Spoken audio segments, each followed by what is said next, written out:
Boost is the secret of my energy.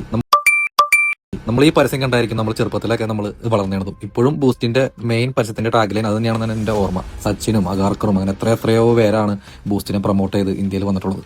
ഇന്ത്യയിൽ വിൽക്കുന്ന അതേ ബൂസ്റ്റ്, ഇന്ത്യയിൽ ഉണ്ടാക്കിയ അതേ ബൂസ്റ്റ് ഓസ്ട്രേലിയയിലേക്ക് വിൽക്കാൻ വേണ്ടിയിട്ട് ഇന്ത്യൻ ഷോപ്പുകളിലേക്ക് കൊണ്ടുവന്നപ്പോൾ ഇവിടെ ഓസ്ട്രേലിയൻ ഗവൺമെന്റ് ഒരു സ്റ്റിക്കർ അത് പൊട്ടിച്ചാൽ മാത്രമേ വിൽക്കാൻ പറ്റുള്ളൂ എന്ന് പറഞ്ഞു.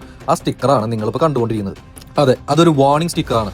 15 വയസ്സിന് താഴെയുള്ള കുട്ടികൾക്ക് ബൂസ്റ്റ് കൊടുക്കാൻ പാടില്ല എന്നുള്ളത്, ഗർഭിണികളായ സ്ത്രീകൾക്കും ഈ ബൂസ്റ്റ് കൊടുക്കാൻ പാടില്ല എന്നുള്ള സ്റ്റിക്കർ, ഒരു വാർണിംഗ് സ്റ്റിക്കർ ഈ ബൂസ്റ്റുമോ ഒട്ടിച്ചാൽ മാത്രമാണ് ഓസ്ട്രേലിയയിൽ വിൽക്കാൻ അനുമതിയുള്ളൂ. ഓസ്ട്രേലിയൻ ഗവൺമെന്റ് ഇങ്ങനെ ഒരു സ്റ്റിക്കർ പതിപ്പിക്കണമെന്ന് നിർബന്ധം പിടിക്കുന്നുണ്ടെങ്കിൽ അപ്പോൾ ഇതിന്റെ ആരോഗ്യ പ്രശ്നങ്ങൾ എന്തായിരിക്കും നമുക്കൊന്ന് ആലോചിച്ചു. ആര് ചത്താലും വേണ്ടിയില്ല, നമ്മുടെ പെട്ടിയിൽ വീണ പണം എന്നുള്ള മനോഭാവമാണ് നമ്മുടെ ഇന്ത്യൻ ഗവൺമെന്റിനുള്ളത്. അപ്പോൾ ഈ ഇൻഫോർമേഷൻ നിങ്ങളുടെ സ്ഥിരമായി ബൂസ്റ്റ് കഴിക്കുന്ന നിങ്ങളുടെ ഫ്രണ്ട്സിനും അതുപോലെ ഫാമിലിക്കും ഷെയർ ചെയ്ത് കൊടുക്കുക.